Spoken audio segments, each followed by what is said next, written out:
Okay, I'm going to call to order the board meeting from the Golden Rain Foundation for February, I'm sorry, what's today's date? March 27th. Thank you very much.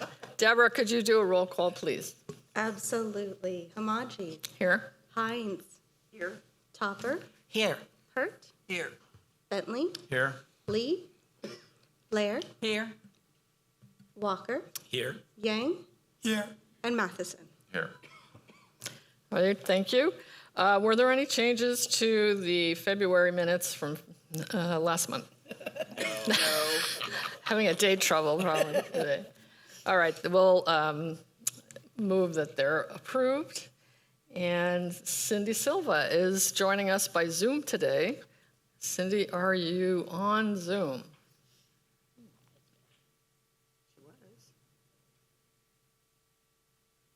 Yes, what you have to do is find the button to unmute yourself. Good morning, everyone. Can you hear me? Yes. Hello? Yes, we can hear you. Yes, we can hear you. Yes, we can hear you. Hello?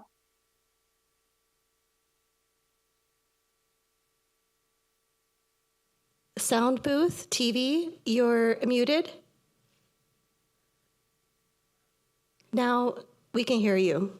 Okay, thank you so much for confirming that. Good morning, everyone, and thank you for allowing me to attend today by Zoom. I am in Southern California in Burbank at a state committee meeting on housing, community, and economic development, and we should have some interesting conversations in a bit. A lot is going on at the city. Next week, I will note that don't drive Ignacio Valley Road in the late night hours because we will be doing road repair work between Heather Farm Park and the Concord city limits, but that most of that work is being done late at night after hours in order to ensure that we don't disrupt traffic at all. Next Tuesday night at our council meeting, we will be approving our summer road projects. Most of the repaving projects will be occurring up near Larkey Park, Lindsay Wildlife Museum in that neighborhood. And every year when we do our road repaving projects, we not only do the repaving of the roads, but we also do work on bicycle pathways, pedestrian right-of-ways, ADA accessibility. So that work will all occur over the summer months. It is the budget season. Every 2 years, we do a new operating budget and a new capital budget, and we are set to adopt our new budgets by the end of June because we have a July 1 through June 30th fiscal year. This is going to be some challenging times, and we've been expecting them. A number of things are impacting our budget. Increases in insurance costs, you know well about that, as well as utility costs. In addition, we have the potential for tariffs and rising labor costs that will affect the capital budget. And we also have rising pension costs, which we have a pension trust that will help us to offset some of those rising costs. But all of which is to say that there's going to be some tight years. We've also experienced a flattening of sales tax revenues and a drop in what we expected for property tax. And that's because we have a lot of the vacant commercial property that has been reassessed by the county assessor, and it's lowering their property tax rates because they have more vacancies than expected. So all of that is to say we're going to be having some interesting conversation over the coming weeks in order to get to a balanced budget by the end of June. We did have a conversation at our last council meeting about how best to use the pension funds that we have set aside over the last 8 or 9 years. We initially established what is called a Section 115 trust for our pension reserves. We set aside $20 million, and over the last 7 years, they have grown to $29 million. The intent is not to use it in one fell swoop, but to use it judiciously over time to offset the rising costs in that liability. And so that will help to protect more of our services that we use the general fund to supplement. We're also this coming Tuesday night having a conversation about right sizing our parking standards. And this is for residential development in the future. We have done some extensive studies over the last 4 to 5 years as to how much multifamily housing, how much parking is actually needed. Closer to BART, closer to downtown, closer to services, people have fewer and fewer cars.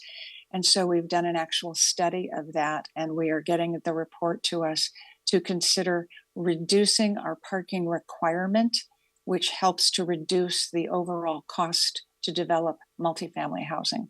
And this literally is about condos, townhomes, and apartments, not about single family homes. So that is on our docket for Tuesday and some subsequent meetings. I will mention that Heather Farm Park is slated to be 2 of the ball fields at Heather Farm Park, which are soccer and baseball fields, are being slated for all-weather turf fields, and the work on that will start shortly in about a month, and it should go well into the fall. And so this is going to be a project that is funded with the Measure O funds as well as from soccer teams giving us contributions to help do this. But it will improve the amount of playtime on the fields, and it will reduce the amount of water we use to water the grass.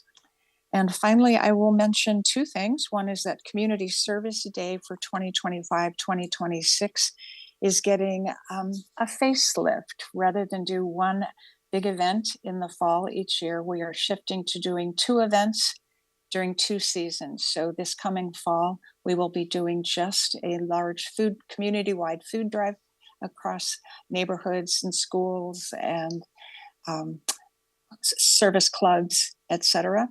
And then we will be shifting our traditional community service to April, when we can do winter cleanup and spring spruce ups and spring gardening. And so it will occur 2 times a year, and you'll be hearing more about that in the coming weeks and months. And finally, I will mention that Center Rep next production is called The Roommate. It opens next week, and it sounds like it'll be it's a bit of a whodunit meets a comedy.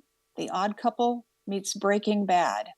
And so it's about middle-aged, living alone, living with a roommate in middle America, and what can go very right and what can go very wrong. And I'm happy to answer questions, but I'll close by saying thank you for all the work that you do for our community.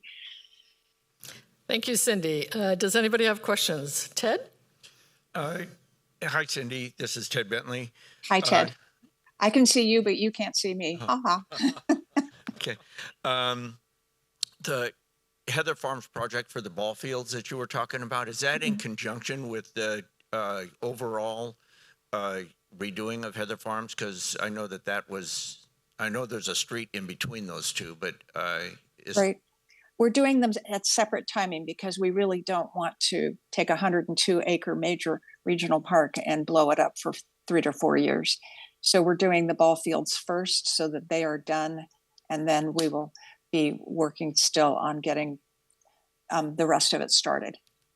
And as I mentioned last month, the risk of losing the tax-exempt municipal bonds with what the federal government is doing is a serious question as to what the financing of that larger project will really look like. Okay, thank you. Maxine? Hi, Cindy.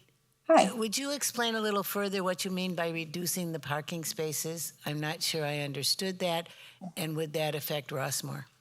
It's for new development, so it's for the future. But what we are really recognizing is that our parking standards for multifamily apartments, condominiums, and townhomes, what you want to do is be sure that that your minimum standard is not higher than it needs to be, because then otherwise developers who then pass these costs on to either tenants or prospective buyers, if they have to build too much parking and it doesn't get used, now you have wasted space, wasted land. So we've done studies. Basically, people have gone out traffic engineers go out and count cars in the middle of the night.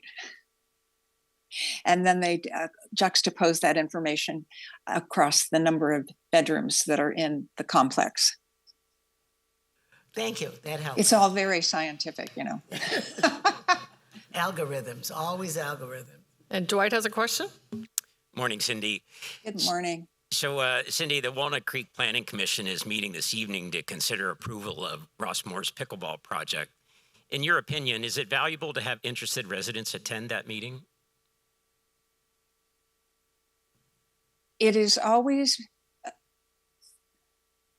the public should always consider attending things that they're interested in, and that's why we have public meetings.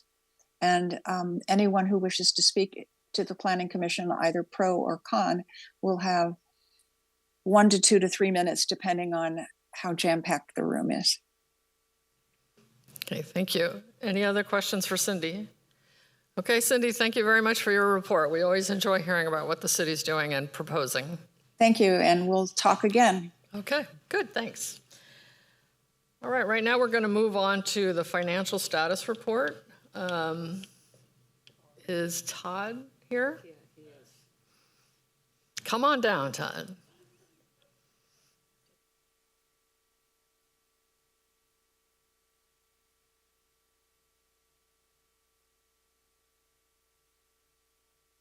Good morning, everyone.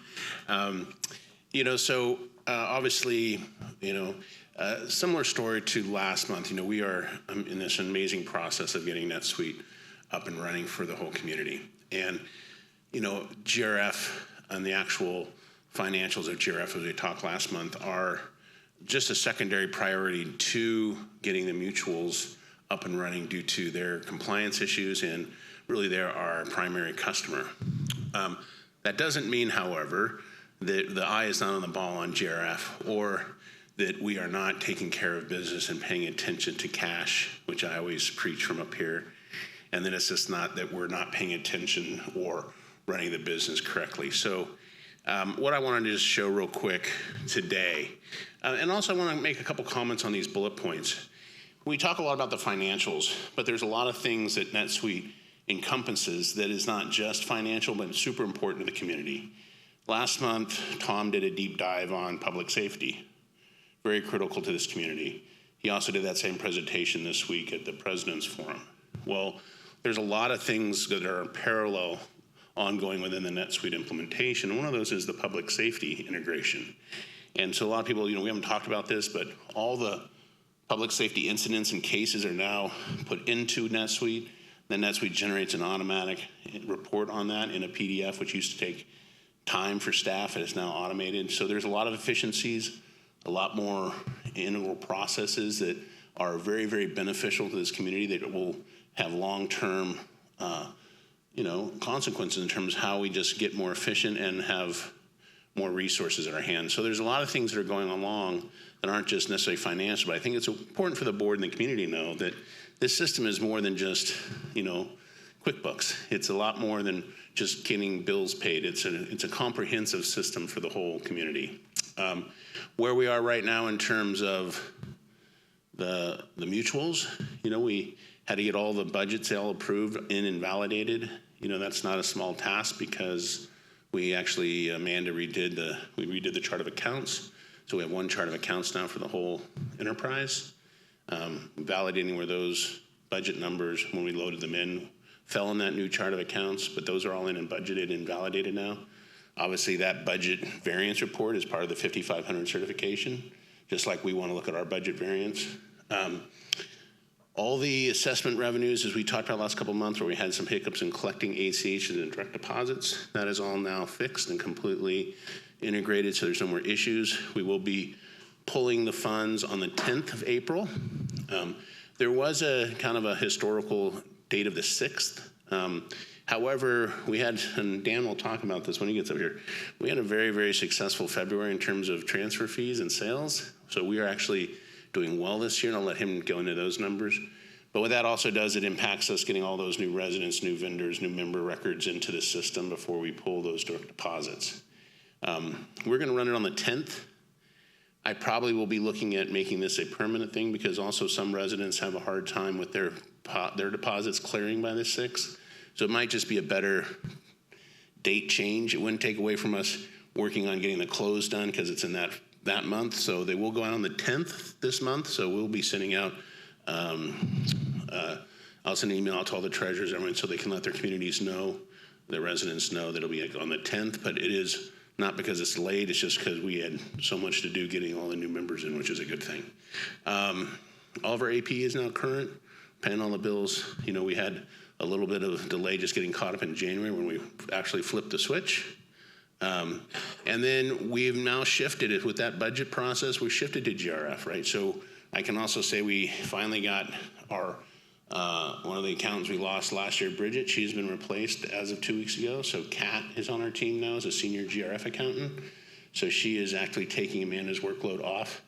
100% focus on GRF, not the mutuals, to get everything needed for the close, all the accruals in. So we will be caught up here in a very short period of time, and this will all be in our past. So, so Daniel, who replaced Bud, is also now focused all his time right now getting all the GRF and MOD budgets loaded. So he shifted that, so we'll have all those done here in probably next week, end of next week. So that's another big piece of being able to produce the GRF financials so we can look at budget variances. And I would say I've had a great opportunity in the last mutual meetings and even last month in the board. I've taken that kind of demo of NetSuite and I've taken it to every mutual meeting. I know Haroon and John T and those guys are getting tired of probably seeing my demo, but I think conveying what we actually have as a tool and how it is so different than where we came from has been very positive for the community to actually see it in a tangible format where they can look at their mutual numbers, they can see, drill down into their mutual invoices. And one thing that I also want to kind of focus on is all those tools that are available to the mutuals will also be available going forward for our internal customers. So all the department heads here at GRF will be actually sending out more robust reporting. They'll have the same drill down capabilities to manage their budgets and their departments. You know, we always talk about pushing out monthly reports and financials to the mutuals, but we haven't done a really good job of that necessarily internally. So we're gonna start doing internal reporting out of this system. So in creating custom dashboards and scripts for the department heads and let them look at the data how they need to see it. So, you know, it's not just mutual focus. We're gonna have a lot better tools, if I put on my GRF hat for a minute, on how we manage our business and how we look at our cash spending. How do we forecast our business? How do we ladder our treasury investments to make sure we have liquidity and equity, right? So all those things are super positive. Just to highlight on this, I'm sorry if it's small, I just wanted to quickly show everybody on the board kind of where our cash balances are across GRF. You guys have seen this as a excerpt from our financial status report in the past. It shows all of our different funds across GRF, the trust, and MOD. And I just wanted to take a quick minute just to highlight where that cash balance are compared to historical periods. It's not necessarily apples to apples because obviously we have a new budget, we're doing different spending levels. But if you were to look at 23, you know, nothing really is dramatically different. We still are sitting on the same levels of cash, we're still managing our cash.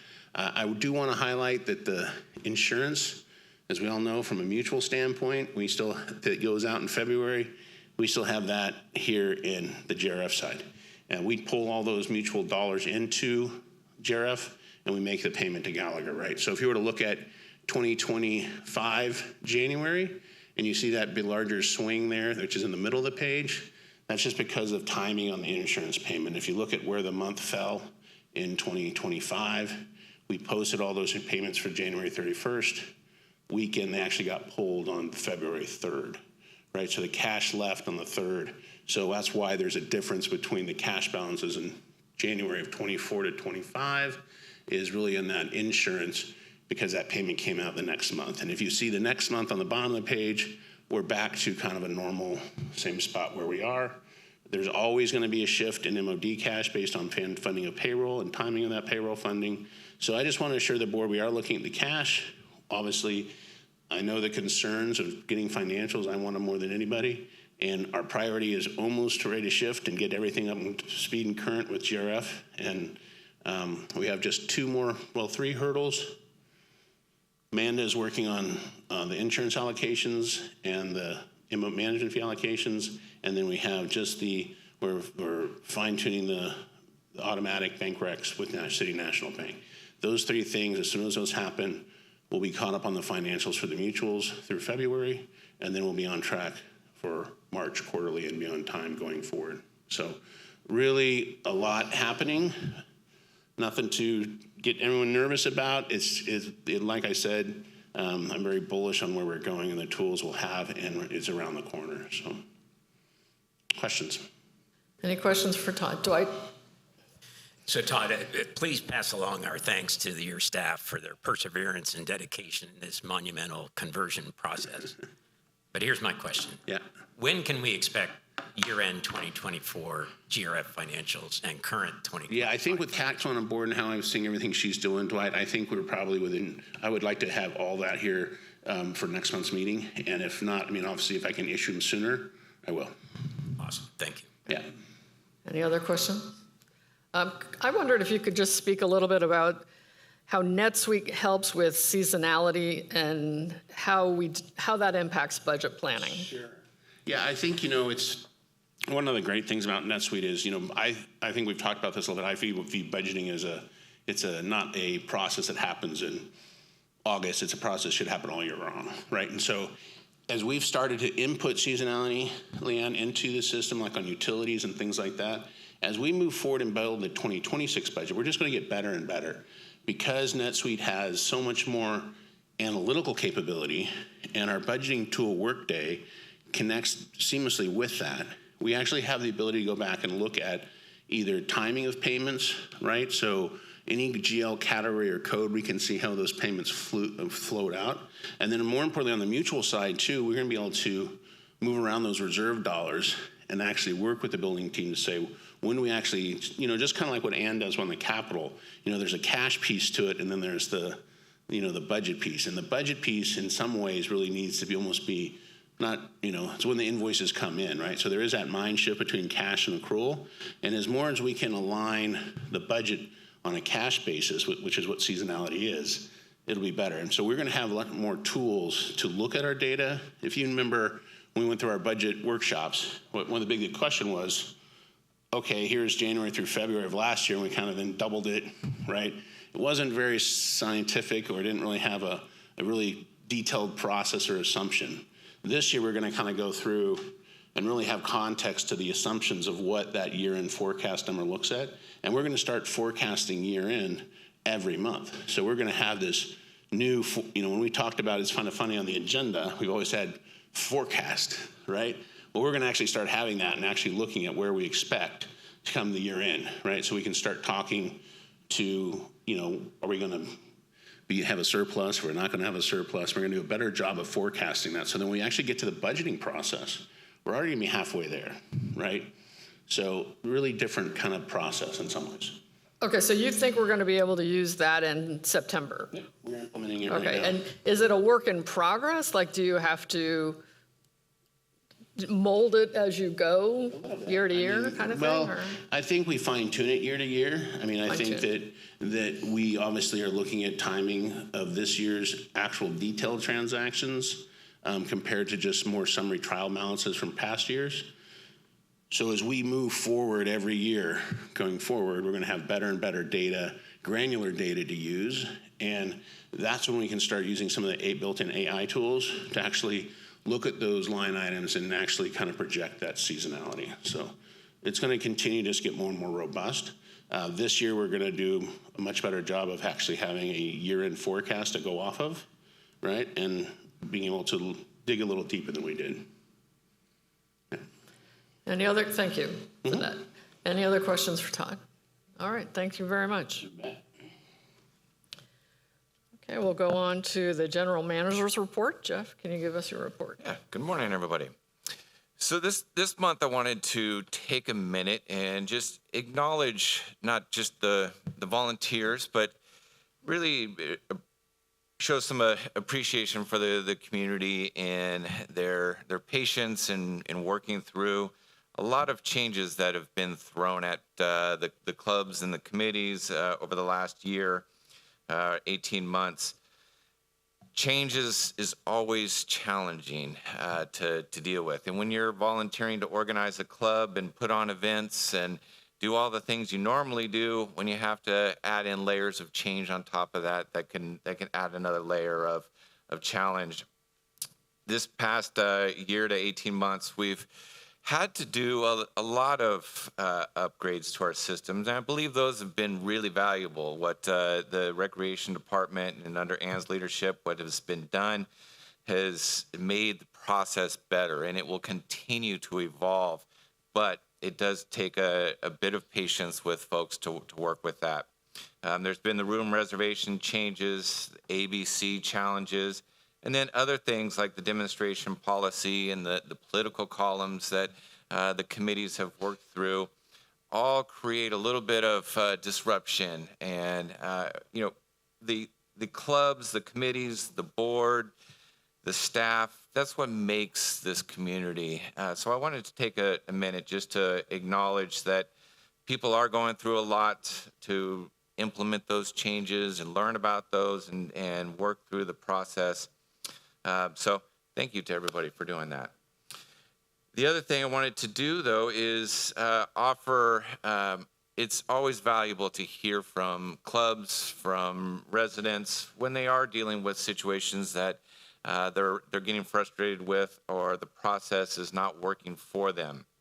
So please, there is a offer in the report in the paper, but if you contact grb@rossmore.com and let us know what those concerns are. I am happy to meet with. I would like to meet with folks, hear your success stories, hear your challenges, hear your frustrations, your suggestions, but come with those specifics so we can actually work through some specifics and come to some resolutions. So definitely an offer to either come present to your club or to have your club come and meet with me to work through some of that. On terms of staffing changes, we only have one this month. In February, we have Nick Escos Carpenter, who left employment with GRF in February. That's it. Okay, any questions for Jeff? All right. We'll move on to the residents forum. Maxine, do we have some speakers? Yes, we have 4 speakers in the House. Please, I'm going to name 2 names, so if you are the next speaker, stand behind the first speaker so we can transition quickly. We'll start out with Fran Gibson and then Alan Brown.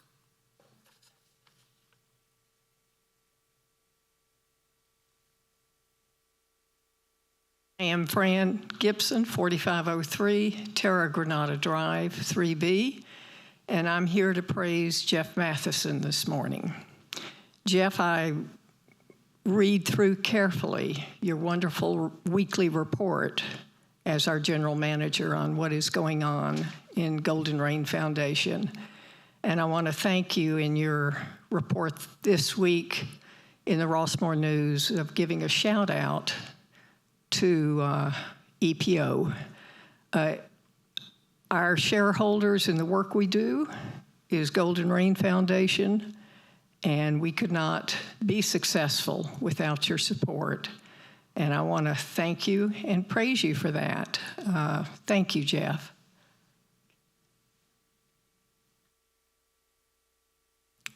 Thank you. Next is Alan Brown, followed by Nancy Munson.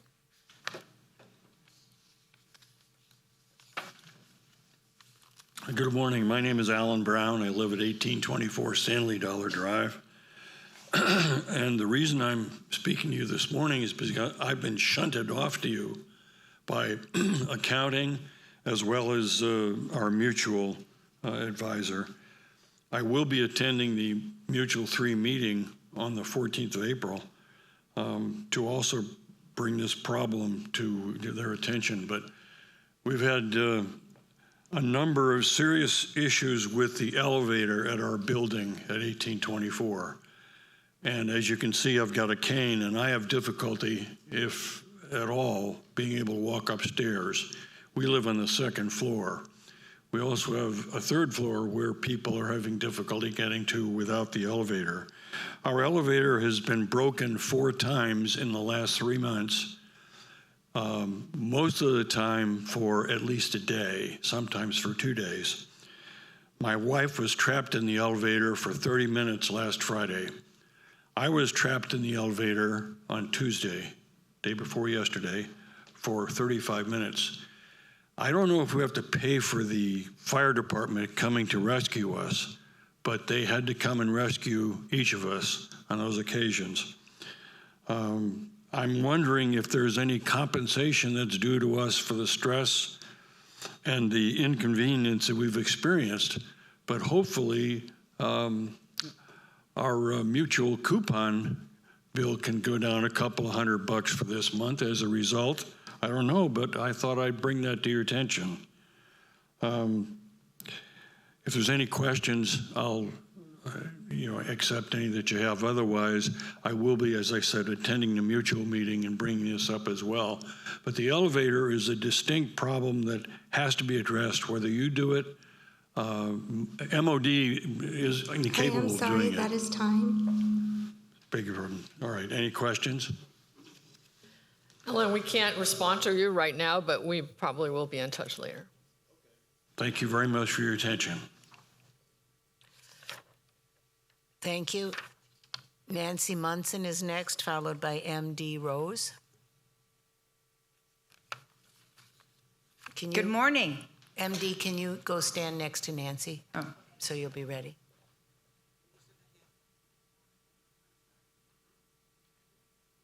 Go ahead, Nancy. Okay.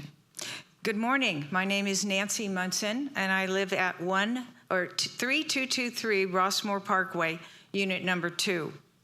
I'm here today to inform you that our Pickleball for Parkinson's 2025 is well into the planning mode for our tournament fundraiser to be held June 9th in partnership with the Michael J. Fox Foundation. I am pleased to say we exceeded our original goal last year of $60,000 and donated just shy of $83,000. This year, our goal is $100,000. The pickleball tournament will be held at the Creekside Courts. We have been busy securing sponsorships, raising donations, and will soon be selling tickets for prizes. In addition, we will have a silent auction with donated pieces from many of the Rossmore artisans. We invite all Rossmore residents to participate in the events on June 9th at the Creekside Pickleball Courts. Over the next 2 months, there will be multiple articles in the Rossmore News about how one can participate and donate to help the Michael J. Fox Foundation find a cure for Parkinson's. April is Parkinson's Awareness Month. Unfortunately, Parkinson's is still the fastest growing neurological disease in the world, with 1+ million people affected right here in the United States. Last year, many of you told us about friends and family who are affected with this debilitating disease. Almost every one of our Pickleball for Parkinson's players knew someone who has or had Parkinson's or is caring for someone with Parkinson's. We hope you will join us in supporting Pickleball for Parkinson's in our efforts to help those afflicted with this devastating disease. Thank you. Thank you. Our last in-person speaker is M.D. Rose. Good morning. The City of Walnut Creek. Please state your name and Rossmore address. M.D. Rose, 1647 Skycrest Drive, Walnut Creek, California, 94595. Can you state your full first name, please? Oh, Mary Rose. Thank you. The City of Walnut Creek has special laws to protect Rossmore open space.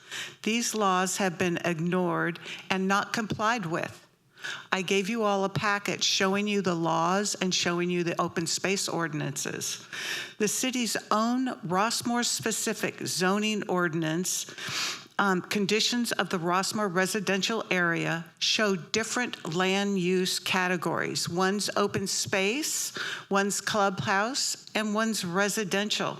These have been changed by the city engineer. There was no public hearing, no notice, and it was not in the city's draft City Planning Commission staff report for tonight's meeting. It changed the deed and changed the underlying character of the boundaries of the land used here in Rossmore. These actions have violated Rossmore's land use. The same law has certain parking calculations required that must be complied with prior to getting a building permit approval. The city again has ignored the law, not showing the calculations in the staff report tonight, not even considering it, not made available to the public. Rossmore has special open space protection ordinance. It's our own one in the general plan. It requires a majority vote of all Rossmorians. No majority vote has occurred. The city did not comply with the law. This is critical. Next, the Rossmore specific general land open space map boundaries were in place for almost, I think, 75 years. And now the city engineer changes unilaterally open space. I am sorry, that is time. Do I get 10 more seconds because we had the whole name issue? Can I have 10 seconds to finish? Sure. Sum it Thank up, you. please. I respectfully request the board notify the city of Walnut Creek and request the pickleball permit application be put on hold until all laws are complied with. Thank you. Thank you. Deborah, do we have anyone on Zoom? There are no speakers over Zoom. That would complete the residents' forum. Thank you. Okay, thank you, speakers. We'll move on to item 8A, resident member committee reports and the Aquatics and Fitness Advisory Committee. Barry Devine, the chair of that committee, had to leave this morning, so he referred us all to the very detailed article in the paper yesterday about that committee meeting. They had a very interesting meeting because they talked about the clubs that use the fitness center. And I want to thank Jackie Carlisle, our staff member, Jackie, who put that PowerPoint together. It's very informative. So if you're interested, you might want to go on rossmore.com and watch the YouTube video about that meeting. Does anybody have any questions about that? Okay, we'll move on to item 8B, which is the Finance Committee report, and Dan Ring is the chair of that committee. Hi, Dan.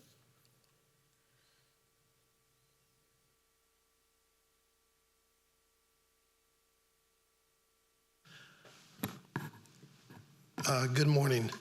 We had our Finance Committee meeting on Tuesday, and as Todd stated, the December 2024 and the year-to-date February 2025 financial statements are still not available, mainly due to the conversion of NetSuites. And as Todd just stated, they're hopeful we will be able to review them in our next meeting. The MTF fees are off to a great start in 2025 compared to 2024.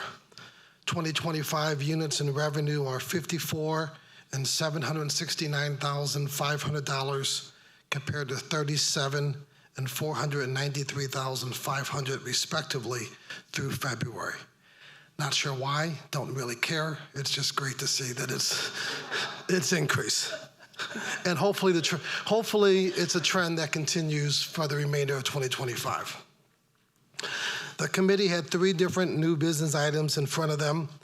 After discussions on each item, the following motions were made and passed by the Finance Committee.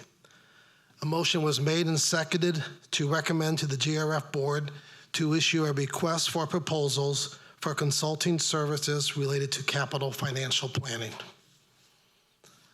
A motion was made and seconded to recommend to the board to authorize the general manager to execute the Phase 2 proposal from Synergy for the food and beverage study, not to exceed a total of $59,100. And thirdly, a motion was made and seconded to recommend to the board to approve a capital budget expenditure of $9,000 to fund irrigation design as part of the pickleball capital project and authorize the general manager to execute an agreement with Russell D. Mitchell and Associates for irrigation design services. Again, this is separate from the pickleball. There's a line, a water line under the 18th fairway by the green that needs to be moved because it's going to go underneath the pickleball facility. And that's it, if anyone has questions. Any questions for Dan? Okay, thank you, Dan. Thank you. We'll move on to item 8C, which is the Golf Advisory Committee, and we have Mark Heptig here to give that report. Thank you. Good morning, everybody. Not part of the packet for Golf Advisory, but I did want to report on some of the numbers we got in from Amanda just the last couple weeks and just go over those so you know what our early start was for golf. We are currently through February over 40% above our play, so that's really good news. Play's been very good in both January and February. As far as the numbers for income, we've collected over $580,000 so far in those first 2 months. That is $60,000 above budget and $80,000 over what we did last year. So it's a good start. I thought I would bring some good news. It's always nice to start the year that way. We'll see where it goes. But I can tell you that March also is off to a good start. We have a few days left and we are already over the number of rounds we did last year. So again, good news. I'll take any questions you have them, but I thought I would just mention that. Any questions for Mark? Well, I read your report and I just want to put in a plug for the Golf Pro Shop. You said you have a new inventory and you're looking for buyers. Everybody come on down. Check it out. That's your t-shirt now. And Shopping. Yeah. all right, thanks, Mark. Okay, moving on to item number 9, the board committee reports. Cheryl, do you have anything on planning? We have 2 items on the agenda. The first item is the next phase of the food and beverage study, and this is to focus on the physical and operational aspects of the Creekside Clubhouse restaurant site. And then the second part of that is to evaluate and do some recruiting on an RFP. The amount is a not to exceed because the first amount we have a pretty good indication of what that's going to cost. The second amount will depend obviously on timing. The second item is to fund the irrigation pipe that Dan was just talking about. 2 things. It's an irrigation pipe. It doesn't contain any other types of water or sewer, and it's our pipe, and because that's come up as questions, and it will be a minimal disruption to golf. Dwight has been very, very busy with the marketing task force, and I know he has some items to share with us. I do. So I want the residents to understand there's some really good work being done by the marketing task force, not by me, but by the people on the task force. We met on March the 10th. First of all, the Ambassador Program Working Group reported that the complexities of setting up a club in Rossmore to facilitate tours for potential new residents needs more study. Kevin Dowling and Maxine Topper are having a gathering actually this evening to see the interest that there may be on the part of residents to become a part of that. They'll report back to the task force at our next meeting on March 31st. At the same time, a component was identified for the Rossmore Walnut Creek marketing website to include virtual tours of the community and all that that has to offer. That component was referred to the working group working on the marketing website. Kathleen Schaub presented a list of potential values to be used for marketing in conjunction with the board-approved mission and vision statements. She compiled the list from contributions from task force members, items on similar community websites, etc. The task force members were asked to vote for their top 5, and Kathleen gathered the secret ballots to be identified in a report for the next task force meeting where we will discuss them. Ann Peterson reviewed numerous marketing websites for communities similar to Rossmore. She identified core design elements and content for each. The task force was very impressed with many of the websites presented and ask that Anne, along with the marketing website working group, provide a report at the next meeting of best design elements and desired content. Kathleen Schaub, along with Ted Bentley, presented a thorough analysis of content to be included on myrossmore.com that would be for resident use only. This follows the task force's recommendation to maintain 2 websites, one for marketing to the outside world and one for residents. MyRossmore.com would require a major upgrade to its offerings. Ann Peterson outlined the efforts that she has made in analyzing resident portals of similar communities and software products that might address our needs. Ann was asked to report back at the next meeting with a timeline for both the marketing and resident websites and any staffing needs to meet those deadlines. Pranjali and Aya, and I'm not going to try to pronounce their last names, but they are our board fellows from the Haas School of Business. They're MBA candidates who have been working with the task force now since October. They presented a comprehensive overview of Rossmore's social media presence. They made a number of recommendations and outlined a plan for execution at various levels of involvement using several platforms. The presentation is really a blueprint for us moving forward and will be of great value in marketing to the outside world, but we need to tackle our websites first and get them in good shape. Ann Peterson reviewed a list of brand name items that was compiled by Deborah Rose. The task force unanimously approved via a straw vote to pursue consistent brand names with a focus on Rossmore Walnut Creek for external purposes and Rossmore for inside the gates. For example, renaming MOD to Rossmore Property Management, just one example, which I've mentioned several times. Ann was asked to review this request with Rossmore management team for their feedback and to identify any costs associated with the rebranding. As you can tell, there are a lot of things being discussed at our marketing task force meetings. This is all in driving for deliverables to the board with recommendations at the May meeting, and we are on target for that, but we are having an extra meeting next week to be able to achieve that. The contributions, I can't stress this enough, the contributions by members of the marketing task force continue to be outstanding, and we thank them for their dedication. And above all, to Ann Peterson in providing valuable information and inspiration in our efforts to fulfill the mission of the task force by the May deadline. Thank you. Thanks, Dwight. Any questions for Dwight? All right. We'll move on to 9A, the Policy Committee, and we will start with 9B1 to consider changes to the Residence Forum guidelines. So Deborah, if you could give us that overview.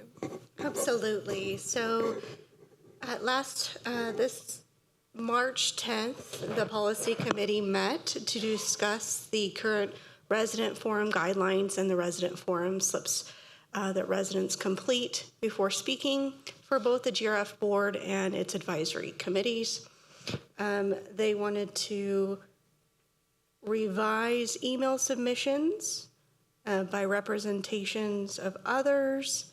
The discussion centered on ensuring transparency, fairness, and consistency in the forum procedures. And based on the committee's feedback, additional revisions were incorporated in these items, and the final version was recommended for the board approval. To maintain uniformity across governance meetings, the committee did reach a consensus that these updated guidelines should apply not only to the board meetings, but also to the advisory committee forums. The proposed drafts are in the packet. The following updates were included in these revised forum guidelines. Email submissions. So they provided word count for approximate timing. So approximately 250 words, equivalent to 2 minutes of reading aloud time. A deadline to submit these would be by 2 p.m. the day before the meeting, and a submission to the GRB at rossmore.com. Late submissions will not be read aloud, but they will be shared by forwarding to the full board. Next, a representation by others. A resident may represent only one other resident, and that was included in the forum guidelines and forum slip. Also, written consent is required, and the format has been included to give a suggestion of what to look for and what to complete. In-person forum would require the submit of this consent form with the form slip prior to the meeting. If this individual is over Zoom, you would need to submit the consent form to grb@rossmore.com by 2 p.m. the day prior to the meeting.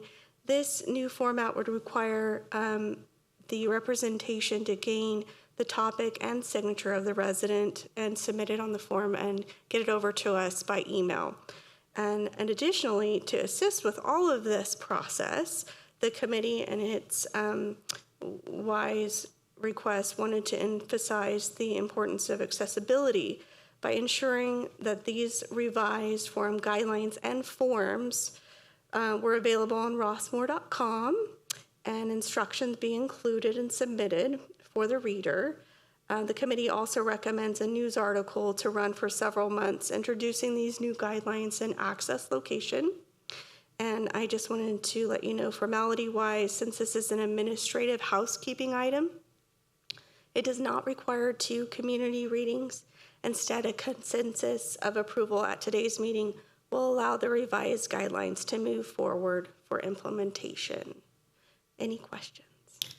First, I just want to state that this is going to roll out slowly. We're going to talk about this again month to month for the next couple of months. And also the goal of this was because we realized there are residents who can't make the meeting and maybe don't have the technology to Zoom the meeting. So we realized there was a process needed to allow someone to speak for someone else. So that's why we're instituting this change. Now questions for Deborah? Anybody? Maxine? Just a note on the GRB 9B13.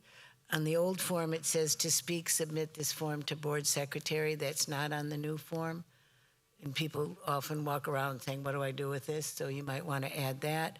The other question is, just to clarify for the community, the having to fill out a form to speak and having to submit it by 2 p.m. the day before, that's just for speaking for someone else. People still can come to a meeting and fill out a form at that moment. Right. Is that true? Just wanted to clarify that for the community. Anyways, Dwight? So I had a question on email submissions under item 1. It says that if they're received before 2 p.m. the day before, they will be read aloud at the meeting. And I remember several occasions when we had 600 to 800 emails. And that seems to be something that's not practicable. And I'm just wondering if those emails received prior to 2 p.m. can be included in the agenda packet or some other efficient way to make sure that the community sees them as well as board members. But the thought of reading 600 emails doesn't appear. You know, I love reading, Dwight. I'd be happy to. No, that's really up to you. That's what this is before the board to discuss all of these ins and outs. The city of Walnut Creek really does have a time limit for those items that are not on the agenda. So they allow perhaps, I think it's 20 or 30 minutes on non-agenda topics. But as you know, contentious items do end up being on the agenda for that day. So that's really up to you to decide today how you'd like to reword this. By the way, the City of Walnut Creek posts those emails received in advance on their website. So they are public to everybody, but I would hope the policy committee will reconsider that item. Yes, on some contentious items, we get quite a few or large number of emails, but not everyone wants it to be read at the meeting. So is there a way we can clarify the ones that somebody's requesting to be read or just wants the board to read? So perhaps a requirement in the submission title line? Is that what you're thinking? What are the other board members? Any other questions? James? I have 2 comments. One is that 2 p.m. before the day of the meeting. So, for example, we have a Monday meeting at 9 o'clock in the morning. The emails all come in before 2 o'clock on Sunday. Will that give you adequate time to sort through all of that before the 9 o'clock meeting on Monday when you come to work at 8 o'clock? Or do we have to say 2 o'clock the business day? You know, the same thing can happen, or you have a Monday holiday, we have a 9 o'clock meeting on Tuesday, same thing can happen. You know, I think it takes a precursory 5 minutes total for us to kind of sift through that, put it into a separate folder, double check it, recheck it. On average, we get 20 and 30 emails a day. It's very easy to sift through that, except for the 600 or 300.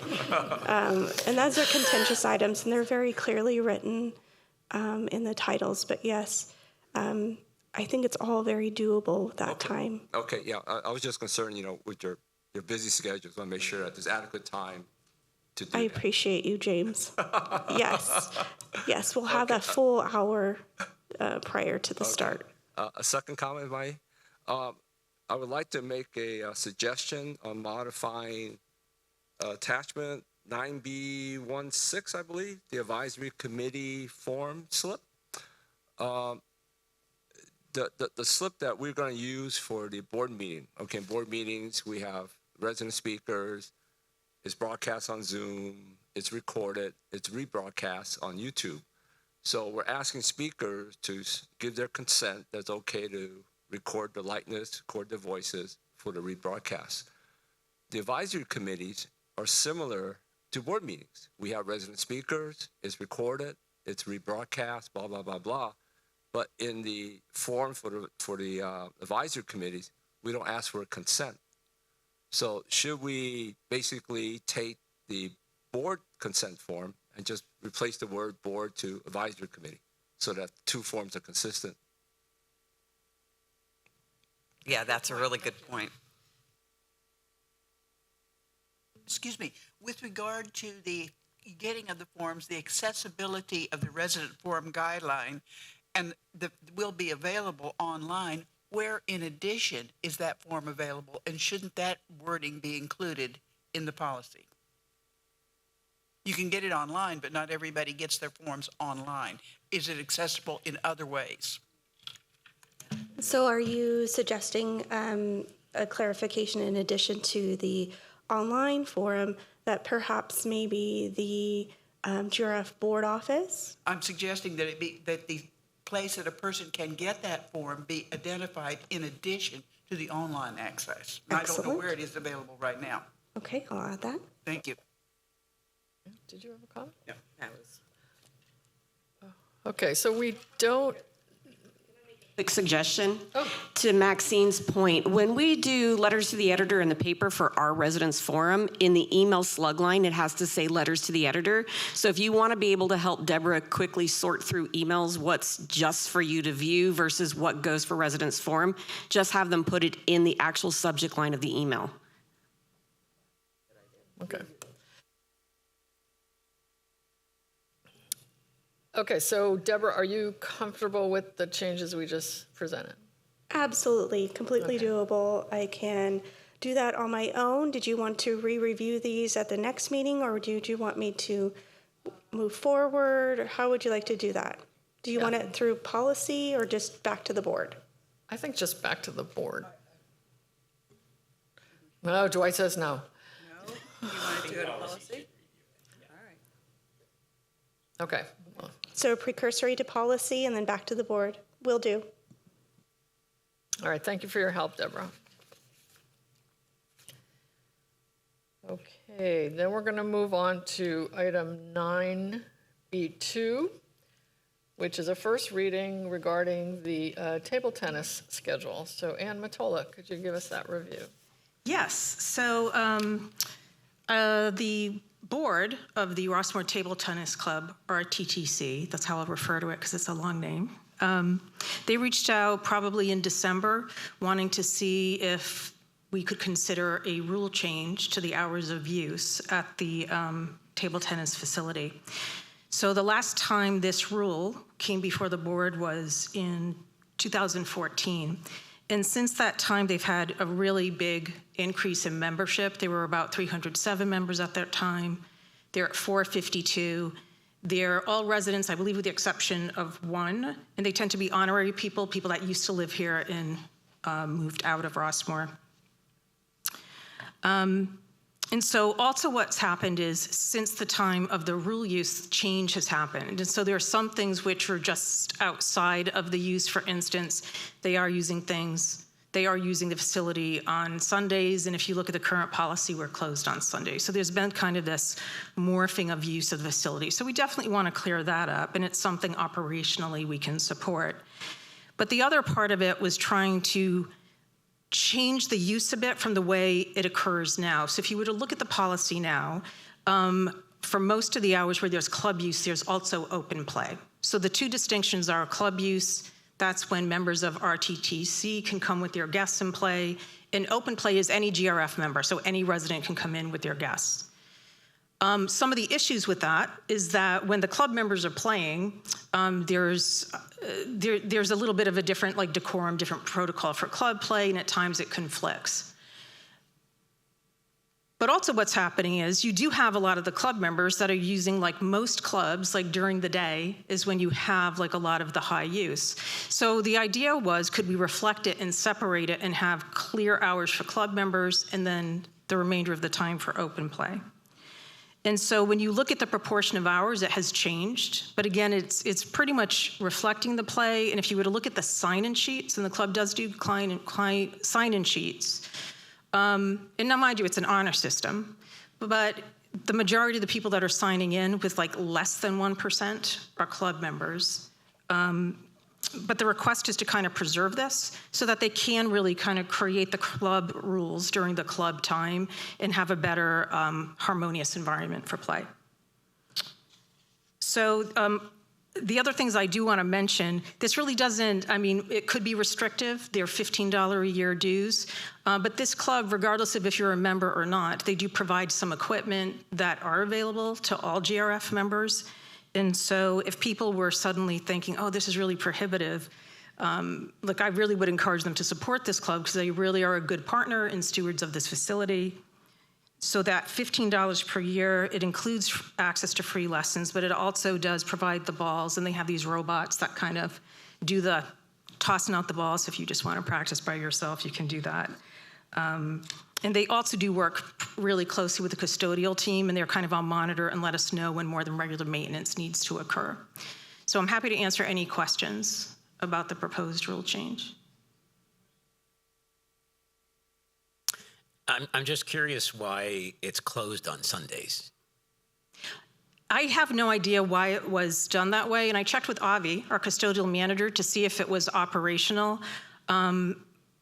But the reality is, and we have somebody that promoted from the position that was taking care of it, so Jeff Doctor had been the custodian up there, and they really kind of work and try to work within the play so we can maximize use.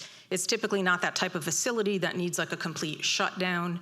In the case you needed to do something because of a floor refinishing, we always have the ability to say it's going to be closed for these hours. But typically they've worked within the activity so we can allow as much use of that facility as possible. So in the new proposed rule, it would allow hours of play on Sunday. Part of the big history of that facility in the weekends is when it was open on Sundays originally, there was a lot of picnics that took place at Sportsman's Park, and they were finding that members of the picnic goers, the families and so forth, would find their way into the table tennis and leave it not as nice as when they arrived. The table tennis group, one of the great things that they do is provide some oversight and make sure that the facility is being used properly. So to expect them to be there 7 days a week was a little bit of a stretch. So it was closed on Sundays when that main picnic time was being used. That was the history of that. I'm not sure I understand what you said, Ann. So I'm looking at the red line, and Sundays it's crossed out that Sunday is closed, but open play is only on Saturdays, 9 to noon, or 7 to noon. And so I guess my comment is if it can be open on Sunday for more open play. So on the clean version, which is 9B25, you'll see the proposed change, and it does open it. So the idea was on the weekends to split it. So Saturdays is open play, and that tends to be the time when you have a lot of family members, and that's kind of been the observed use of it on Saturdays, and then Sunday is for club only. I know the red line on this gets really confusing to look at. I see that. I apologize. Thank you. That's all right. Thank you.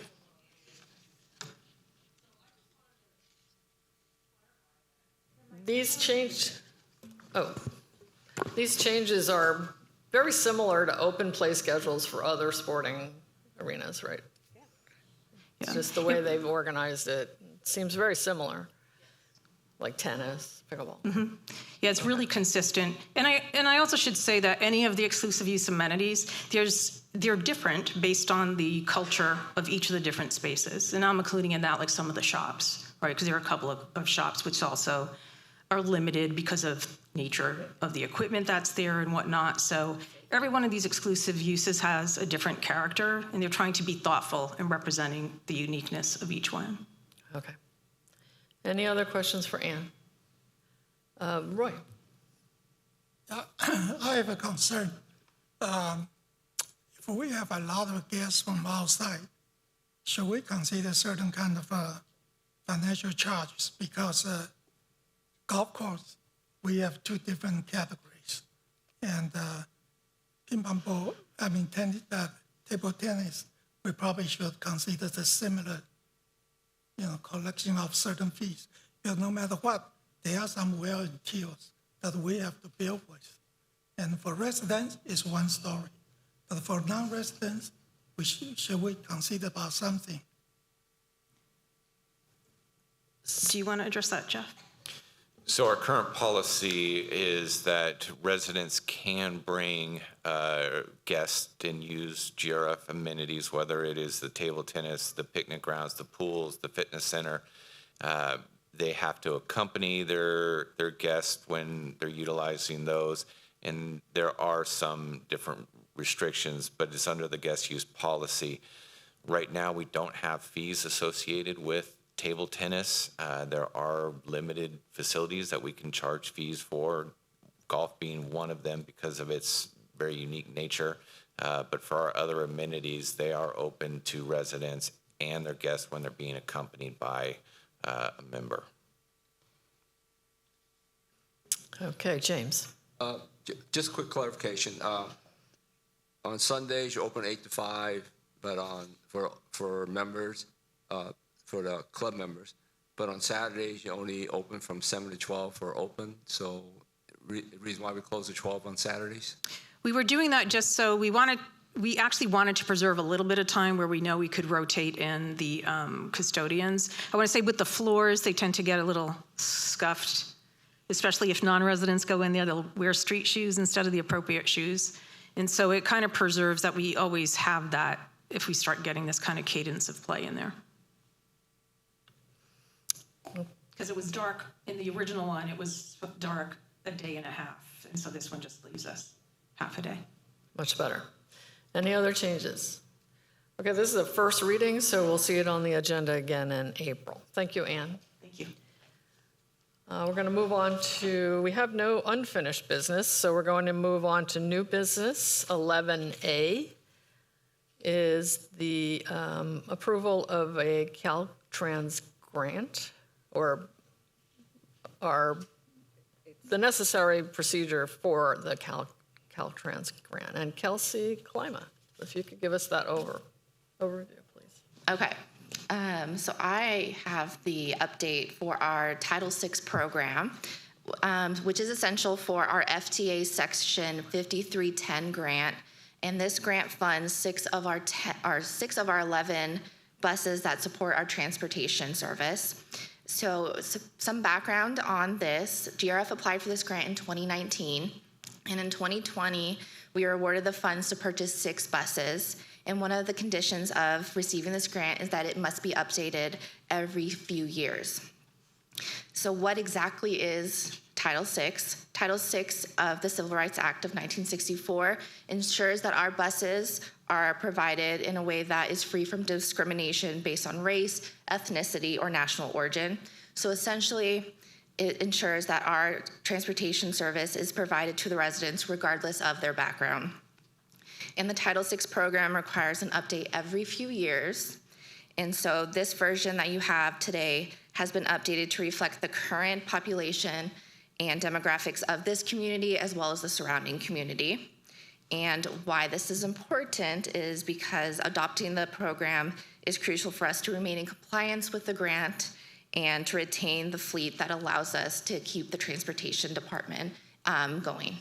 And if you have any questions, I am happy to answer. Okay, any questions for Kelsey? So this is just to approve us submitting the new plan? Yeah. Okay. Essentially, yeah. Okay. Yes. I have a question. Does this grant have a termination date? I mean, I know we received the funds, we bought the buses. Is there some termination date? And what happens if we don't do the ongoing compliance? If we do not continue with it, then we are no longer in compliance, and then we no longer are able to retain the 6 buses. This And is a what program. about Sorry. This is a program we've had for quite a while, and it's a federal program that we get these grant funds from. And a condition of that is we have this Title VI program. Without it, we then, as Kelsey was saying, we're out of compliance, and we would need to return the buses that are still under.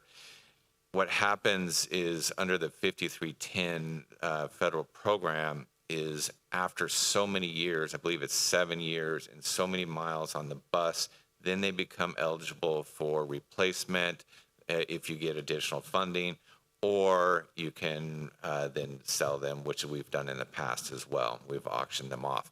But until then, you have to keep them in service under the program. Thank you.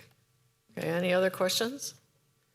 Do we have a motion, Mary? I move that the GRF board approve the update to the Title VI program for Caltrans 5610 grant.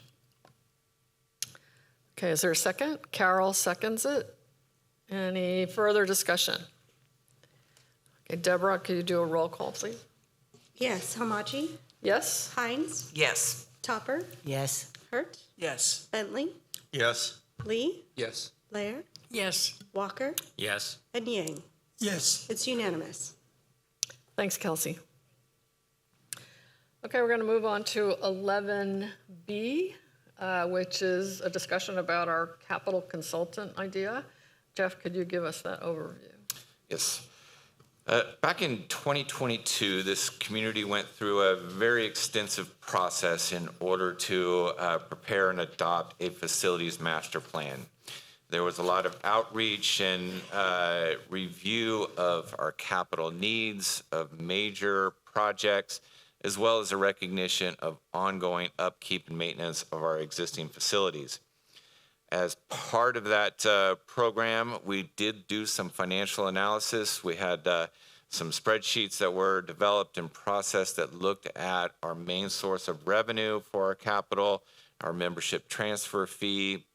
We talked about some adjustments to that fee that would be needed, what available resources there were. We talked about what level of borrowing would be required for various levels of capital investment.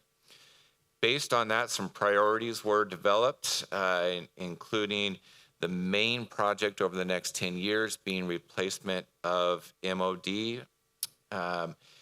There was also recognition, again, of existing capital, and at that time, things like pickleball were already ongoing, so that was included, and ongoing maintenance and upkeep, as I mentioned. What the program and analysis didn't really take into consideration was several things, and that included what the options and possibilities are related to the property at 1220 Rossmore Parkway, which we call the medical center. At the time, it was considered for sale, but we didn't really address what that would mean in terms of resources added to the trust, what it would mean in terms of future borrowing capacity. 3 of the current loans are backed by that property, but what does it mean for our future ability to access financing? It didn't really look at what all of the alternatives and available resources there may be for our unique operation in terms of our trust to be able to access future funding. At the time, we also didn't have really the concept of the food and beverage study that has been ongoing and what may be required to implement that study. There was a part of the study that talked about additional space at Gateway here behind the existing multipurpose rooms, but that was kind of pushed off to the future. One of the things we're looking at now with the MOD project is consolidating all of the administration, so that would make some space available at Gateway. So there's a lot at play right now, and this proposal is to look at and seek some additional resources to help us identify and answer some of the questions. What should we do with the medical center? What are the implications of those decisions? What is the available funding sources for GRF? What should the transfer fee be based on the sales projections in order to fund those major projects over the next 10 years? So attached in the packet is a proposed request for proposals that we would send out to seek some consultant services and help us answer some of those questions so we can the board can make some critical decisions about capital in the coming years. Any questions for Jeff? Dwight? So Jeff, one of the things that keeps me up at night is potential uninsured losses, risks that could be earthquake, landslides, fire.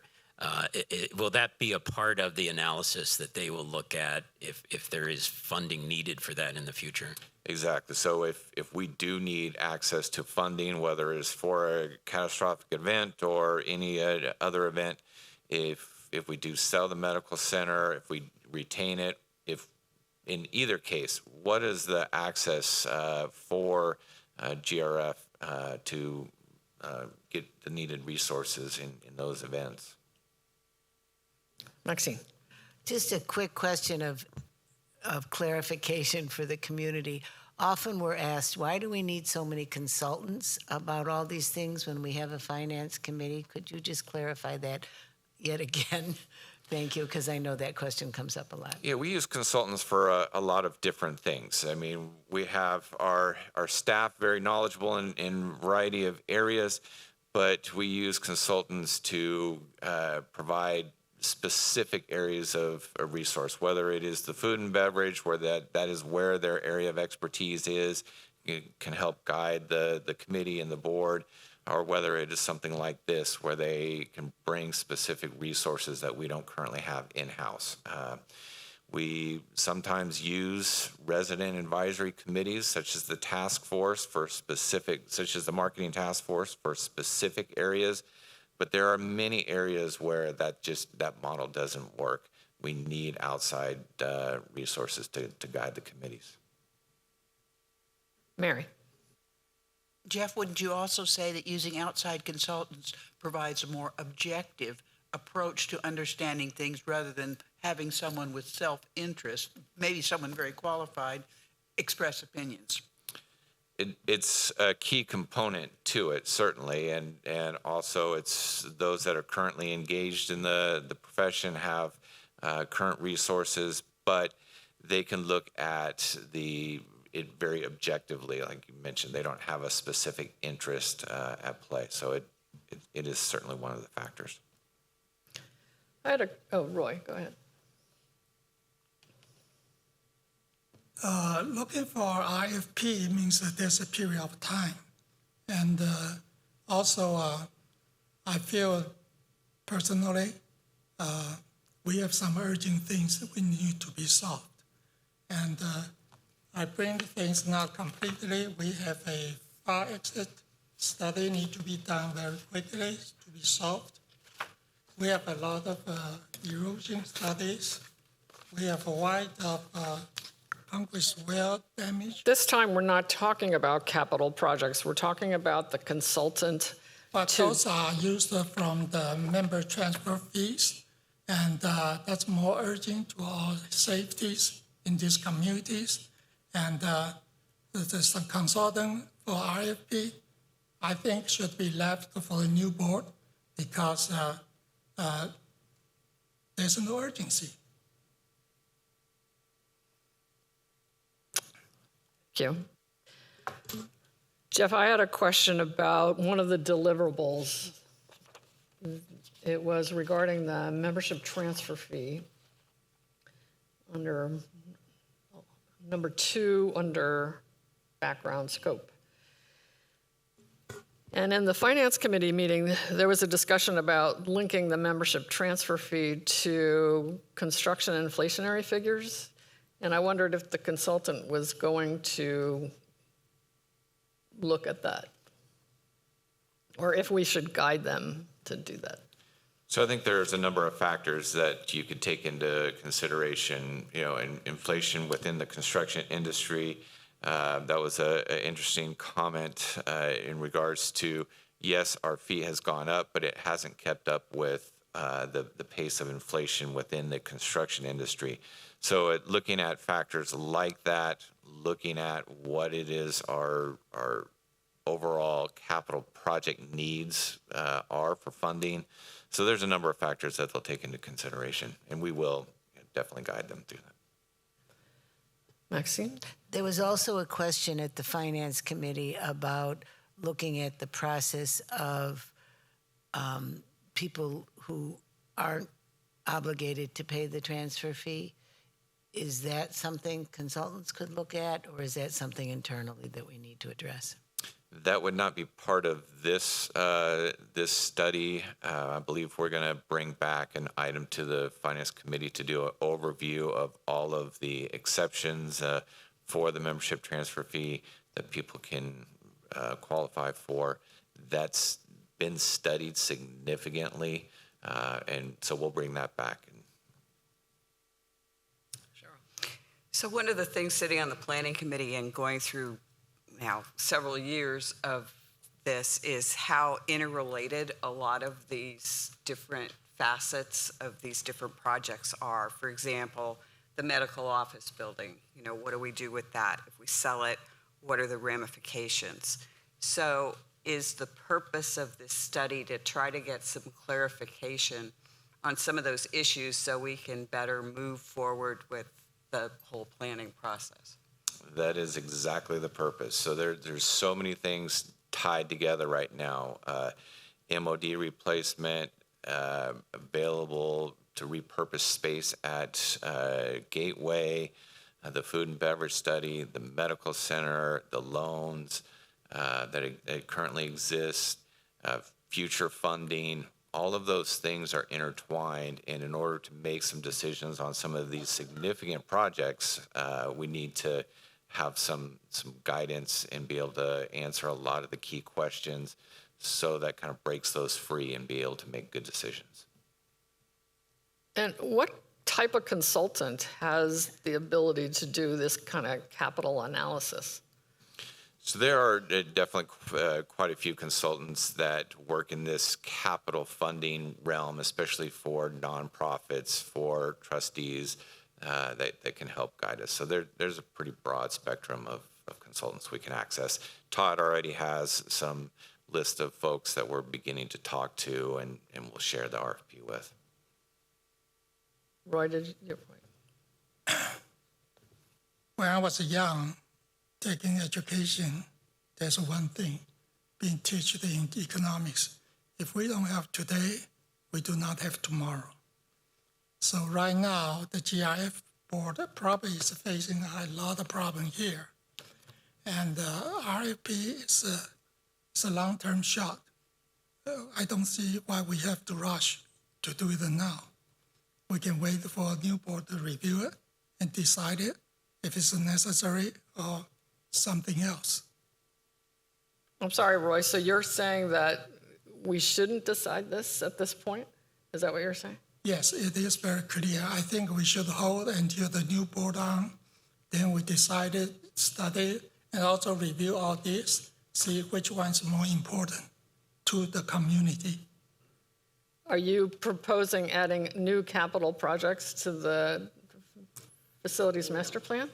It is, okay, this is a more in member transfer fees projects, but we've been overlooked, overdone, and we actually staff have a due diligence problem. I would like to see those things solved. That's more urgent. That's today's problem. This RFP is tomorrow's problem. Let's worry about tomorrow.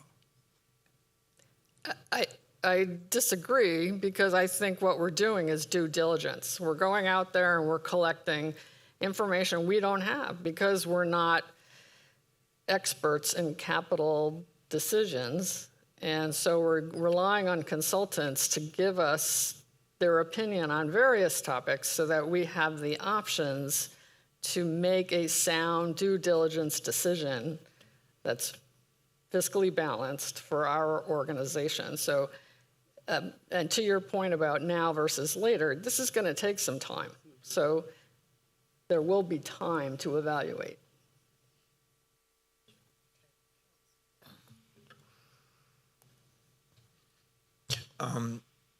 Just so I'm clear on this, all we're really voting on is that we're going to put out this RFP. Then someone will come back with a bid, and then we'll have to look at it again as to what it's going to cost to be able to get this done, correct? So we're going to see this again, you know? Yeah, this is just the first process to see, this is is just the a board look-see. interested in going down this path? We will get proposals. They're not bids, but we'll get proposals from consultants that we'll then bring back. And we'll evaluate methods and means in addition to cost. Cheryl, I think it's next. Well, I'd like to make a motion. We Is that- or still do have you some wanna- discussion. Yeah, okay. Maxine? Just to clarify, if we go ahead with a request for proposal, it does not mean that we're not addressing projects that are on the current table, such as Roy is suggesting. So nothing stops. Our considerations don't stop. We're just looking for clarification for the. We have an approved budget for our capital for 2025. And again, items within that come back to you. If there are contracts like the pickleball project, will come back to you to award a bid and so forth. But we have an adopted budget that is funded. This does not take away from any of those projects. We continue to work on those and progress in our capital planning. This doesn't add any new projects. It will come back to you for award and consideration.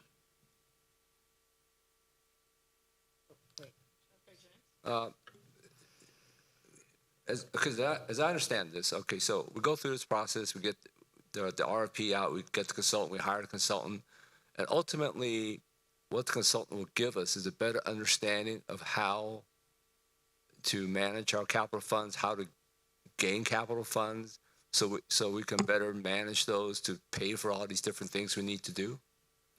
That's basically it. To give you some specific examples, so like when we built the Creekside complex, the event center, or the fitness center, the board and under the trust took out loans to do that.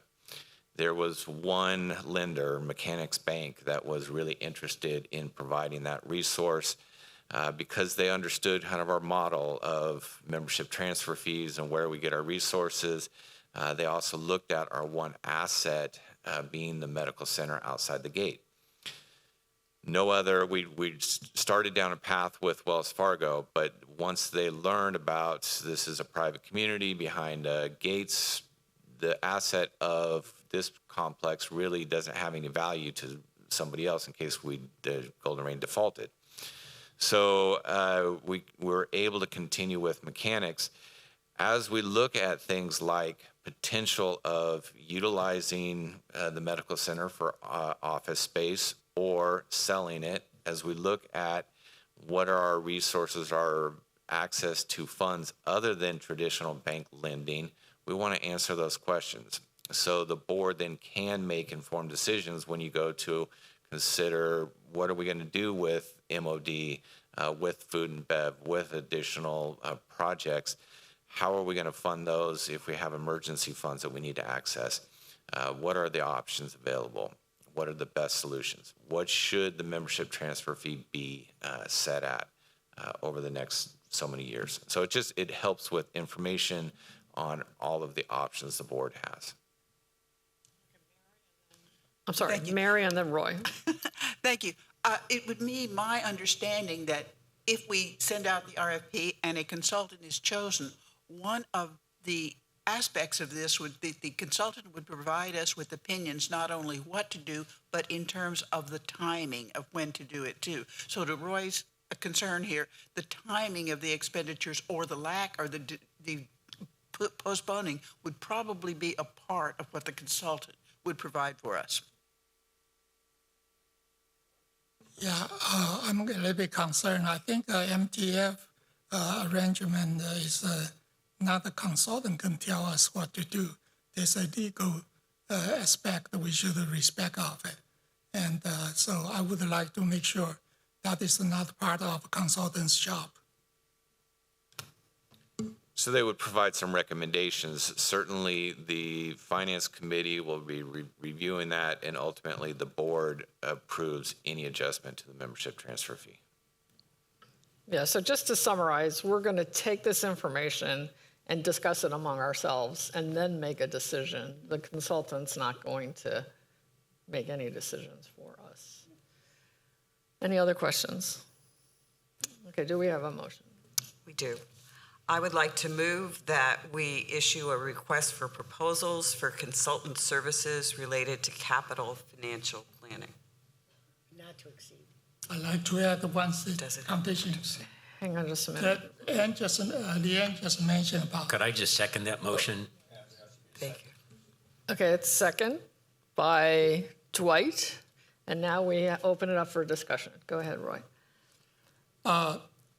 Like you mentioned about, even if we have this RFP, the board is not bounded to follow the RFP recommendations. Could you rephrase that? I didn't catch that.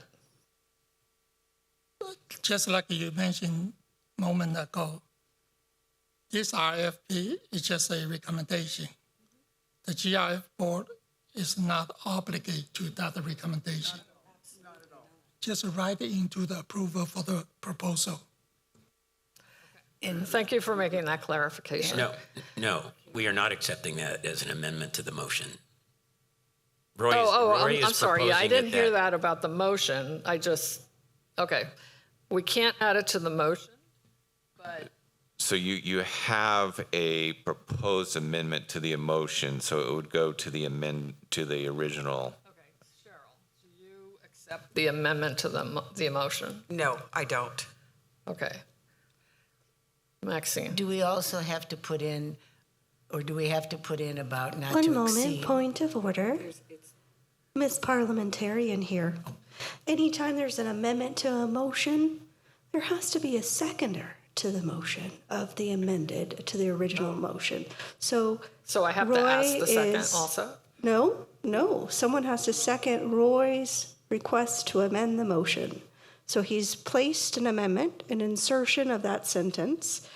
Who seconds his amendment? Dwight did. No. Dwight can't. Okay, I'm sorry. So the order is motion. So there was a maker and a seconder of a main motion. Now someone would like to insert language to amend the motion. There has to be a seconder to Roy's amendment. I see. Is there anyone who's seconding Roy's amendment? Hearing none, it fails, and it reverts back to the main motion. Okay, so we're back to the original motion. And Dwight has seconded. And is there further discussion, Maxine? I just have a question because I do see it listed that it says not to exceed, and I was just questioning whether that needed to be in the motion. I did not hear it.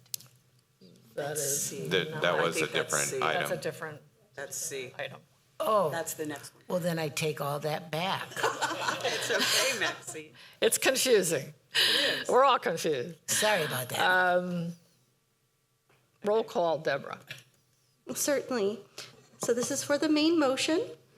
Hamachi, Yes. Hines, Yes. Topper, Yeah, sure. Hurt, Yes. Bentley, Yes. Lee, Yes. Lair, Yes. Walker, Yes. and Yang. No. Okay, thank Motion you. carries. All right, we're going to take a 5-minute break. If everybody could resume at 10:39, that'd be great. We are going to start with item 11C, which is a discussion of food and beverage.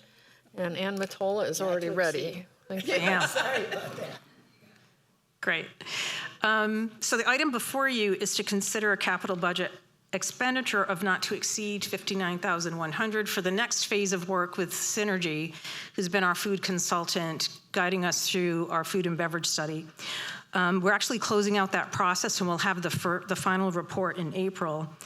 And a lot of that was gathering information to understand the capacity for food service expansion, so we could move to this next phase to develop an RFP and selection criteria to find an operating partner to proceed with building out this vision. And so before we actually proceed with the RFP, part of the scope that we need to do is to take a look at the Creekside restaurant site. And I want to be really clear and talk about, we have a great food entity right now with the Creekside Grill. This isn't a referendum on that.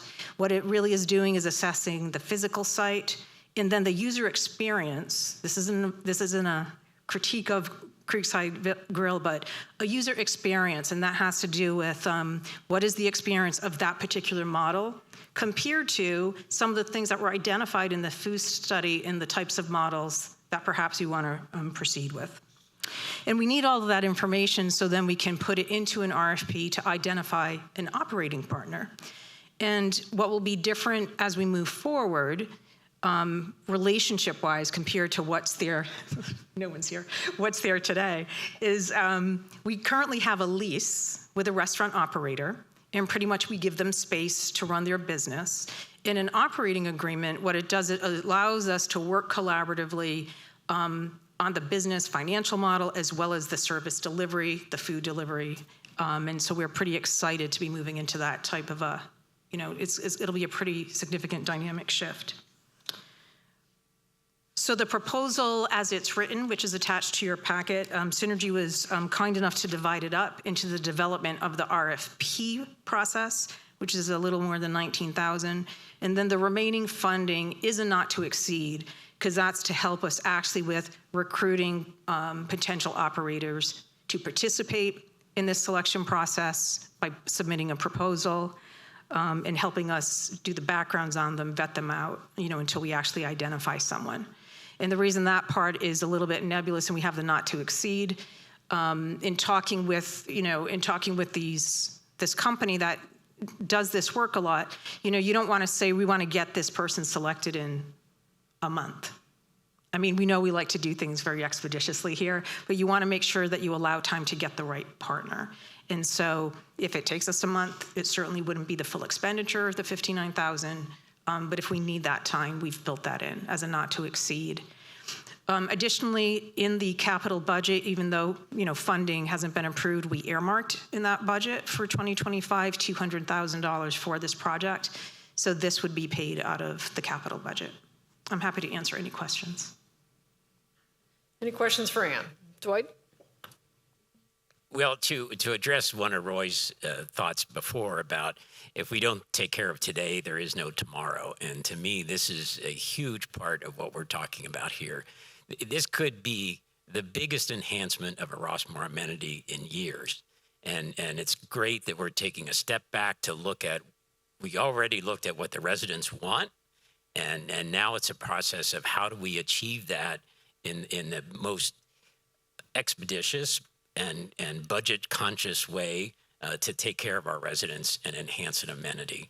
So I think using Synergy, they've been a valuable partner all along the way, and I think they will do even better things through this process. That wasn't a question, it was a comment. But. Appreciate that. Okay. Any questions? Ted?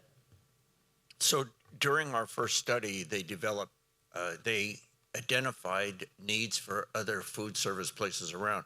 The person that they would look at, in the phase 4 of this, would be someone who could run more than one operation within Rossmore, so that we don't have separate contracts or separate vendors all over the place. We would have this one person for in the future, as we could do it, they could expand out and run the other operations also, correct?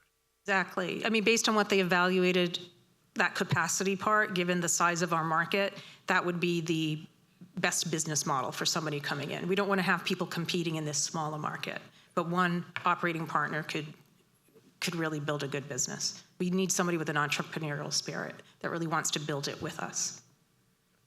James? Yeah, just give a little clarity when you say we get an operating partner. So this person's going to be kind of tied to us by the hip, or just a phrase, but we're tied together. This person's going to have financial interest in this. My concern is that we don't find somebody, and then later on they just walk away. So how do we make sure that this person's going to work with us, stay with us, and follow through in everything we're trying to accomplish? Will all be articulated in this process, right? Because what you want to do, and under the guidance of Synergy, is we want to, so when you ask for the proposals, you need to, their proposals could look different from different potential operators that want to come in here. But we want to have some things in there, like we want people to know that once up and operating, we do want to have a bit of an ability for feedback from the community, input from the community. That's kind of Rossmore's brand. I mean, it's everything here really is for the community, so we want to make sure, that's gauged. The other thing is, we're talking about opportunities to build out. So we would love to see vision plans potentially on, what that might look like. Part of what Synergy has in was more technical and not part of a lot of what we did with the community. They know the different facilities we have. They know the opportunities, they know the challenges with it. And so when you talk to a potential partner, part of it is gauging the level of skin in the game they're willing to take with it. Because we don't want to be improving capital assets 100% on our own, and then somebody come in and walk away. You want them to have skin in the game. So those types of partnerships and literally building things out is something that we want to build into this. Mary and then Maxine. I particularly like the word operating partner here, because to me, what that means is what's good for us is good for them and vice versa. What's good for them is good for us, so we're all on the same objective. To help better understand the entire concept of what we're talking about, would this be somewhat similar to the kind of partners, if you will, that something like Yosemite uses? I think they use Aramark, but that can look at all the different pieces of food service, whether it's food carts or a coffee shop, and then kind of work through all of it. Would it be similar to that kind of setup? As one who's not a fan of park food, I want to temper my answer. I would not say use Aramark. I love my parks, but not so much the vendor thing that they're doing, because that's a very huge company that has to do delivery for millions. So it's a little bit not quite the quality of product that we're looking for and whatnot. But essentially, yes, you have one provider. And so it's really scalable. It's really flexible. If you were to recall back to the presentation we had, and Synergy talks about day part drivers. This isn't about we may not have like a full day operation in any one place. It could be based on where we think each of these each one of these services at different part of the days may be most successful. And again, this is all just conceptual because the businesses know how to run their business, right? And if they're taking that risk with us, we need to work with them on that. But again, we do have the measurement of understanding what, I'm going to say it again, and I don't mean it to be a pun, but it's the only word. What is the community's appetite for these different types, right, of food service delivery components? Relying on experts in the food industry to evaluate what's here and determine what's feasible within our even broader community with restaurants outside the gate. So we're relying on experts to help us make decisions on what we want to install here in Rossmore. Is that correct? And what good should be summary? successful. Okay. Yeah. And what will be successful? Carol? And when we talk about an operating partner, we're thinking of someone who is willing to invest here as well. So that, say, an improvement has to be made, that they're willing to put up some money for that. So we're not completely reliant on us, GRF, providing the money, right? Correct. Okay. Ted?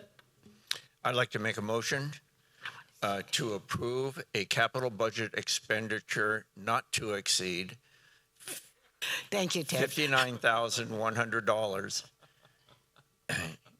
to fund the next phase of work on the food and beverage project and authorize the general manager to execute an agreement with Synergy Restaurant Consultants for an expanded scope of service to include evaluation of the Creekside restaurant site and request for proposal, an RFP, development and support. I want a second. Maxine seconded. Wow. See how quick I did That was fast. We'll let you. Okay, we have a second for Maxine. Any further discussion? All right, Deborah, roll call, please. Certainly. Hamachi? Yes? Hines? Yes. Chopper? Yes. Hurt? Yes. Bentley? Yes. Lee? Yes. Laird? Yes. Walker? Yes. And Yang. Yes. It's unanimous. Okay, Ann, don't go away. We're going to discuss 11D, which is the irrigation line. Please give us that overview. So everybody's familiar with the pickleball project. There is a adjacent project which is not part of the whole permitting process, but we've known would need to be done once we were in a good space, knowing the project was going to proceed. And that project is to relocate a high-pressure irrigation line that currently is located underneath the footprint of where the pickleball facility will be. So the request today is authorizing $9,000 for the design of the relocation of that. And the scope of work includes the design and putting together bid documents. So then we'll have to bid it, find our irrigation contractor to come in and actually do the work. And so then once that's settled, then we can do the construction phase of the pickleball project. But we do need to take care of that before we do construction in the area. Any questions? Maxine? Again, just to clarify on behalf of the community, this won't happen if the project isn't approved by the board. This is just so we have it in place. So if the project is approved, then we can get busy on it right away. Right. But none of this money will be expended until we go through the process of approval. The 9,000 will be expended. The 9,000 is what it takes to design the project. We won't spend the money on executing an agreement to actually do the work in the ground unless we have a project. Thank you, that's clear. Roy? The Planning Commission is going to hear tonight. So we haven't approved from the Planning Commission yet. So if the 9,000 is going to be an expense, at least even if we approve, I think we should hold for 2-3 weeks, see what the Planning Commission comes out to start it. Any other questions? All right, is there a motion? Yes. I move. Carol? I move that we approve a capital budget expenditure of $9,000 to fund irrigation design as part of the pickleball capital project and authorize the general manager to execute an agreement with Russell D. Mitchell and Associates for irrigation design services. And Mary seconds it.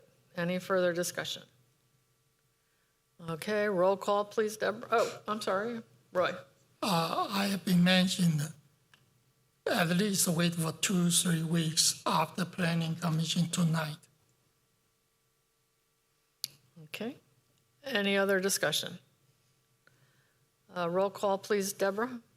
Certainly. Hamaji? Yes? Hines? Yes. Topper? Yes. Hurt? Yes. Bentley? Yes. Lee? Yes. Lair? Yes. Walker? Yes. And Yang? Yes. Unanimous. Okay, thank you. Thank you, Ann. I'm still here. Okay. Yep, okay, we're going to move on to an E, which is the consideration of the bids for the pickleball project. Yes, so as everyone I think is aware, this evening we are taking the pickleball project to the City of Walnut Creek Planning Commission for review. Just so you know, when they do this, you don't come out of there with a permit. But we need to get approval of that process, and there's actually some other administrative things that are being worked on concurrently with the city that don't need to be reviewed by them. But what this request is, once we get everything together, and let's say it's before the next board meeting, we want to just be able to sequentially be able to move ahead and put the project out to bid. We're hopeful we'll have everything in hand, within the next 4 weeks. So again, the reason we're doing this is to make sure that we can just keep the momentum going. And of course, this isn't a commitment to expenditure of any funds. It's simply putting a project out to bid. Okay, any questions for Ann? Roy. I've been a developer for many years, and I know the process very well. Commercial planning is just one stage. After the planning commission passes, then there's a secondary, is the building. Building's a structure. And all building, to be honest with you, it's a very weird design in structure. So I anticipate there's a significant modification or requirement from the structure department to this permit. So if we started bidding on the planning version, later there's another version from the structure, then this is called change order. That's going to be very expensive. So if you anticipate 4 weeks to get the structure permit, then we just wait for 4 weeks. Don't take a risk, because otherwise we pay extra monies for it in construction. Okay, thank you. Any other comments? All right. Just to clarify, we are well aware that there's engineering permits, site development permits, there's a fire department permit, sanitary permit. All of those things are in process and have either been secured or very close. So what we're proposing here is once we tie all of those up and we're ready to proceed, then we have the authorization to do that. Okay, thank you for that clarification. Mary? And my understanding, both Roy and Jeff, is that this is not, if we approve this, this is not an approval of any spending money. It's merely the fact to start the process so that we can get bids for the process after this is approved. Is that correct? That's correct, but Roy is correct in that we don't want to go out to bid before we have those permits identified and secured, because then it could result in a change order. So, but we do anticipate having all of those lined up when we go out to bid. Thank you. And Dwight? I'd like to make a motion. Go right ahead. So I move that the board authorizes staff as soon as possible to open the pickleball project construction to competitive bidding pending permit approval by the City of Walnut Creek. Okay, do we have a second? Carol seconds it. Any further discussion? All right, roll call, please, Deborah. Certainly. Hamaji? Yes? Hines? Yes. Topper? Yes. Hurt? Yes. Bentley? Yes. Lee? Yes. Lair? Yes. Walker? Yes. And Yang? No. It carries. Thank you, Ann. All right, just a few announcements. There will not be a mid-month meeting of the board in the month of April. And the regular end-of-month meeting of the board will be held here on Thursday, April 24th at 9 o'clock.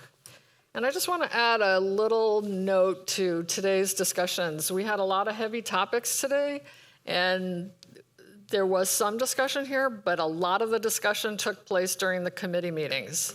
And so I really, especially finance, we had extensive conversations about NetSuite, all kinds of things. I really recommend that residents go online to rossmore.com if you're interested and watch the videos or read the agendas or the minutes of those meetings. The videos are easy to access. Go to rossmore.com, click for residents on the menu bar, and then you will see an option for meetings, and then in that, there's an easy click to go to YouTube. So if you want further information, and when you want to see those discussions and deliberations, I highly recommend watching the videos. So at this time, we will adjourn. Thank you, everyone, at 10:59.